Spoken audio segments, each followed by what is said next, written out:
ચાલશે, કારણ કે જે અંકલેશ્વરમાં કામ ચાલે છે એ પૂરું કર્યા સિવાય હું બીજું કામ નહીં લઈ શકતો.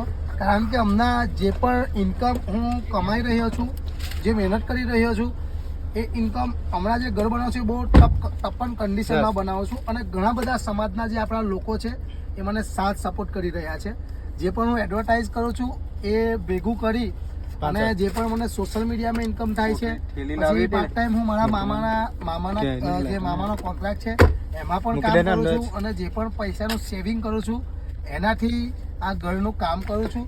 અને તમે બધાએ મને બહુ જ ઓછા સમયમાં બહુ જ સાથ સપોર્ટ આપ્યો, એ બદલ બહુ જ દિલથી ધન્યવાદ. અને આવો જ સાથ સપોર્ટ આપજો. ખરેખર હું થોડાક જ સમયમાં 500 ઘર બનાવ્યા પછી પણ હાર નથી માનવાનો. હમણાં થોડીક તકલીફ તો આવે છે, કોઈ પણ વસ્તુ તમે કામ કરશો એમાં ઘણી બધી તકલીફ આવશે, પણ આ 500 ઘરનું જે સપનું છે એ બનાવ્યા પછી હું હાર નથી માનવાનો. ભગવાન, ઈશ્વર, પ્રકૃતિ, જે આદિવાસી આપણે જે પ્રકૃતિની પૂજા કરીએ છીએ એમાં આપણે જન્મેલા લોકો છે, તો પ્રકૃતિ જો લાંબુ જીવન આપશે યા મોગી તો 500ના 5000નો આંકડો પણ તોડી નાખીશું.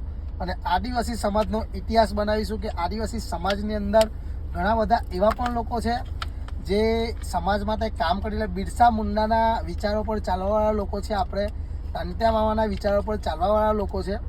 એટલે આપણે ઘણા બધા મોટા એવા કામ કરીશું સમાજને સાથે લઈ. અને આપણા સમાજ થ્રુ કોઈ બીજાના સમાજને પણ આપણે ગલત નહીં કહી શકીએ, કારણ કે મારા સમાજના અને બીજા સમાજના લોકોને પણ દિલથી ધન્યવાદ કહું છું, જે લોકો ભલે આપણા આદિવાસી સમાજના નથી પણ આદિવાસી કલ્ચરને એ લોકો ફોલો કરે છે અને સમજે છે. અને મને કહે છે આપણા પટેલ સમાજના લોકો, આપણા દરબાર સમાજના લોકો, આપણા ઘણા બધા એવા સમાજના લોકો છે જે લોકો આપણો સમજે છે. અને આપણે એક છોકરો છે ઠાકોર, જે જંબુસરથી સેવા કરવા માટે આવેલો છે અને આજે લગભગ કેટલા સમયથી મારી સાથે છે ભાઈ? તું 10 દિવસ થઈ ગયા એ મારી સાથે ને સાથે જ છે.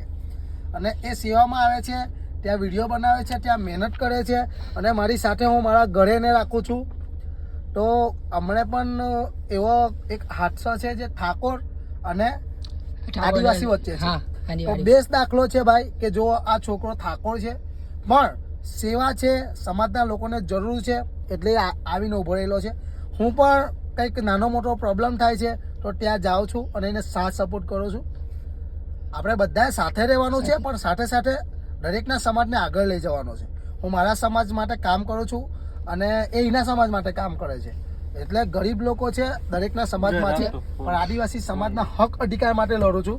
એ પણ એ લોકોને કહીને લડું છું